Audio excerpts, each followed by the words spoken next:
Hey everybody, welcome back. Let's talk some movies. I got two films to discuss today, one that came out this year and a nice little retro review for you later on. First up, hope everyone is finding themselves well, healthy, and being safe. And hope you're enjoying these because I know I am. It's sad we can't go to the theater right now and we can't get inside the library, so we rely on streaming services. Maybe you guys do that anyway. First up, I'm going to talk about Gretel and Hansel, which came out in theaters back in January. This is a PG-13 reimaging of a classic fairy tale, but this time it's a grim fairy tale.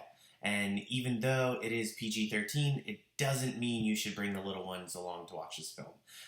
This movie is actually directed by Oz Perkins. Perkins, why do I know that last name? Anthony Perkins' son. Anthony Perkins played Norman Bates in the original Alfred Hitchcock film Psycho from 1960. So Gretel and Hansel, what is it about? Well, it is like the fairy tale classic story that we all know and love, but this time it's a little bit darker. It's a journey of two young siblings who leave their home life in search for some work and a new place to stay. And they end up coming across a really creepy house in the woods that's run by this really bizarre older witch, and she gives them everything from food and shelter, but it comes at a price. It's definitely a little creepy. It's not one of those horror films where it's meant to like pop out and scare you like something like the Paranormal Activity films, but it is very dark and it's all about the atmosphere, the setting.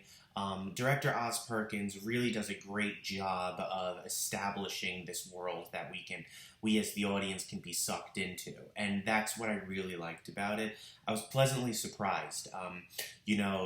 Grim fairy tale films can go either way. To me, this gets 2 thumbs up because I really thought it was well done. It's a really good example of a director caring about his film. My only gripe with the film is that it is very slow moving. It's not a movie you want to put on late at night if you're a little tired and you just want to kick back, because maybe you might doze off. But that's okay. It doesn't mean it's a bad movie at all. It's just a different kind of pace, and it might not be for everybody. But like I said, it does get pretty freaky. It's one of those films that's more focused on what is this witch's secret? Why is there somebody standing in the corner of that room? It's not meant to, it's not loud bangs and typical Hollywood studio pop-out scares, which I know I'm tired of. But it's a pretty cool movie. We do focus on characters. I appreciated the relationship between the two siblings. And Sophia Lillis plays Gretel. She's actually known for she played Beverly in the new It movie. She was also Nancy Drew in the latest Nancy Drew live-action film, which was actually pretty good. So she's a good actress, and she really steals the show here. But the woman who plays the witch, Alice Kriege, I don't know if I'm saying that right, she's wonderful. She's known for Silent Hill and, Reign of Fire. She's a really good actress. This film is available via streaming, and I recommend it. Next up, I got a little throwback review for you. Kill Bill Volume 1 from 2003. Could not be any more different than Gretel and Hansel, so let's switch things up. Kill Bill is a movie that I grew up watching. I was actually 14 years old when it came out, so I didn't see it in the theaters. I saw it on DVD and years ago, and I loved it, and I haven't seen it in about 10 years. What did I think of Kill Bill this time? I think Kill Bill is a classic. Certainly not for everybody. The film, of course, is directed by legendary director Quentin Tarantino. He's done Pulp Fiction, Reservoir Dogs, The Hateful Eight. You might have heard of him. But Kill Bill is an excellent revenge tale that focuses on Uma Thurman. She plays the bride, and she is a former assassin. She's part of this group run by Bill, obviously, and she wants to settle down, start her own life, and she doesn't want to do this assassin business anymore.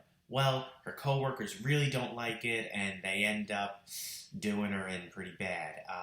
Years later, she wakes up in the hospital, and she wants some revenge. Who can blame her? Who doesn't want to settle down and get married, right? all that killing and assassin business can certainly be exhausting.